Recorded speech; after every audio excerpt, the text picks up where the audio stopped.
Mayiladuthurai junction தெருநாய்கள் அளவுக்கு மீறி மிக அதிகமாக இந்த கார்கள் போடப்பட்டிருக்கக்கூடிய இடத்துல இப்படி அலைகின்றன. கிட்டத்தட்ட ஒரு 10க்கு மேல் இருக்கிறது. இந்த காருக்குள் வந்து என்னுடைய காருக்கு கீழே வேற இருந்து குலைக்கின்றன. பக்கத்துலலாம் வந்துக்கிட்டு போகும்போது திடீர்னு கடிச்சிட்டா என்ன ஆகும்? எவ்வளோதோ இப்போ நாய்க்கடியெல்லாம் கடித்தா ஒரு கொடூரமாக இருக்குது. அவர்கள் இறப்பு கொடூரமாக இருக்குது.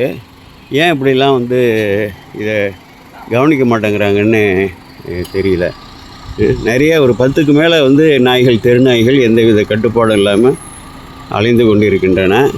இந்த மயிலாடுதுறை ரயில்வே நிர்வாகம் உடனடியாக அல்லது மாநகராட்சி உடனடியாக இதற்கு நடவடிக்கை எடுக்க வேண்டும். பல உயிர்கள் பாதிக்கப்படும்.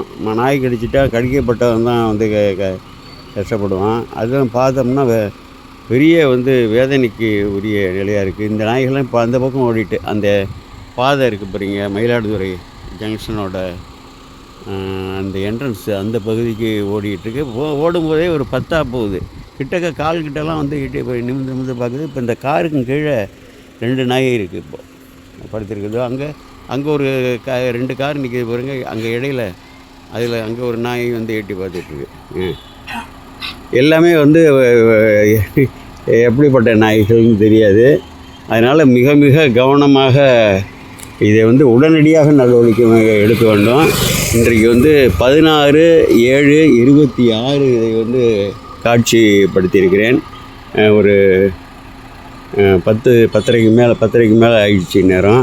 இந்த நேரத்தில் காட்சிப்படுத்தியிருக்கிறேன். அன்பர்கள் இதெல்லாம் கவனத்தில் கொள்ள வேண்டும். மற்றவர்களும் இங்கே ரயில்வே ஆர்வலர்கள் சங்கங்கள்லாம் இருக்கிறார்கள். அவர்களும் இந்த கவனத்திற்கு மாநகராட்சி அப்புறம் ரயில்வே நிர்வாகம் கவனத்துக்கு கொண்டு போய் இவற்றை அறவே இந்த இடத்தை விட்டு இவர்கள் இந்த நாய்களை அகற்ற வேண்டும். கோமல் சேகர் விடைபெறுகிறேன். வணக்கம்.